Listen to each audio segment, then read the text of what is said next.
Саламатсыңарбы окуучуларым. Мына бүгүн дагы силер менен кыргыз эсебин өтөбүз. Баарыбыз досканы карайбыз. Бүгүн ая она айынын канчасы аны өзүбүз жазабыз. Жаздыкпы? Азаматсыңар. Андан кийин класста жазуу. Бүгүнкү силер менен өтө турган темабыз кайталоо балдар.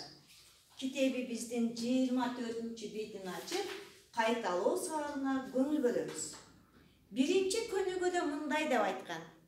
Сөздөргө га, ды, да, дан мүчөлөрүн улап жазгыла дейт. Кана балдар баарыбыз ушул биринчи көнүгүүдөгү биринчи сүйлөмгө көңүлүбүздү бурабыз. Атам жумуш барат дейт. Кайсы мүчөнү улайбыз? Азаматсыңар. Атам жумушка барат. Мына бул сүйлөмдө ка мүчөсүн биз башка түс менен жазып койдук. Демек туура түздүңөр. Атам жумушка барат. Экинчи сүйлөмдө карайбыз балдар. Апам бөбөгүм бала бакчага алып барат дейт. Кана ойлонобуз, кайсы мүчөнү улайбыз? Азаматсыңар. Апам бөбөгүмдү бала бакчага алып барат. Демек ды жана га мүчөсүн уладык. Азаматсыңар. Үчүнчү сүйлөмдү карайбыз. Мен чоң атам жакшы көрөм дейт. Кайсы мүчөнү уласак болот балдар, ойлонобуз. Туура айтасыңар. Мен чоң атамды жакшы көрөм. Жакшы түтү катышып атасыңар. Андан кийин китепкана алдым дейт. Мында да көп жигит бар. Ол мүчөлөрдү коебуз. Кана азаматсыңар. Китепти китепканадан алдым. Андан кийинки сүйлөм. Иним 2 класс окуйт дейт. Кана койдукпу? Койдук, а? Туура. Иним 2 класста окуйт. Андан кийинки сүйлөм. Досум коро ойноду. Ойлонобуз. Туура айттыңар. Досум коrodо ойноду. Андан кийинки акыркы сүйлөмдү гана окуйлучу. Мен тапшырма аткардым. Демек бул жерде болсо ны мүчөсүн улайбыз. Мен тапшырманы аткардым. Туура таптыңар. Азаматсыңар. Эми экинчи көнүгүүнү карайбыз балдарым.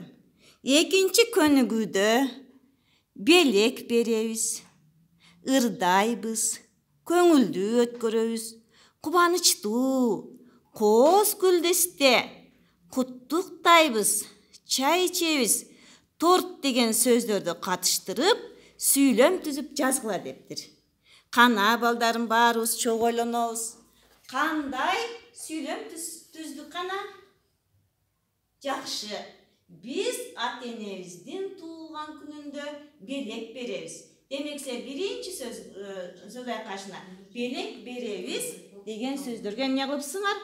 Түзүпсүңөр. Андан кийин өзүңөрчө дагы үйдөн ырдайбыз, көңүлдүү өткөрөбүз, кубанычтуу, кооз гүлдесте куттуктайбыз, чай ичебиз, торт деген сөздөрдү катыштырып, өз алдыңарча оозеке эмне кылып коесуңар балдар? Түзүп койсоңор болот. Андан кийин үчүнчү көнүгүүнү аткарабыз. Үлгү боюнча сүйлөшкүлө дейт. Үлгүдө Настя. Бул биздин үй бүлө. Айдай. Бул ким? Настя. Бул менин атам, ал айдоочу. Айдай. А бул сенин эжеңби? Оба, эжем, ал студент. Эжем Славян университетинде окуйт. Айдай. Бул агаңбы? Жок, бул менин досум. Азаматсыңар, толук катыштыңар. 4-чү көнүгүүнү карайбыз. 4-чү көнүгүүдө биз сабакта эмне кылабыз деген суроо түзүлгөн. Онда ар кандай сүйлөмдөр бар. Ошону биз ирети менен эмне кылабыз балдар? Бири-бирине туташтырабыз. Мисалы, ыр сабагында эмне кылат экенбиз? Ырдайбыз. Азаматсыңар, туура таптыңар. Эми математика сабагында, кыргыз тили сабагында, дене тарбия сабагында, сүрөт сабагында деген сүйлөмдөргө өзүңөр эсеп чыгарабыз, сүрөт тартабыз, чуркайбыз, көнүгүү жазабыз деген сөз айкаштарын кошуп, үйдөн жакшынакай кылып, сулуу, таза тамгаларды элементи менен жазып, үй тапшырманы алып, бизге жөнөтөсүңөр алтындарым. Биз баалап, кайра силерге жөнөтөбүз. Саламатта калгыла. Текстчи. Үй тапшырма текст. Текст. Да, кошумча үй. Жазбаймындарбы? Айтайынбы? Айтыр. Дагы кошумча үй тапшырма төмөндөгүнү да алып алгыла.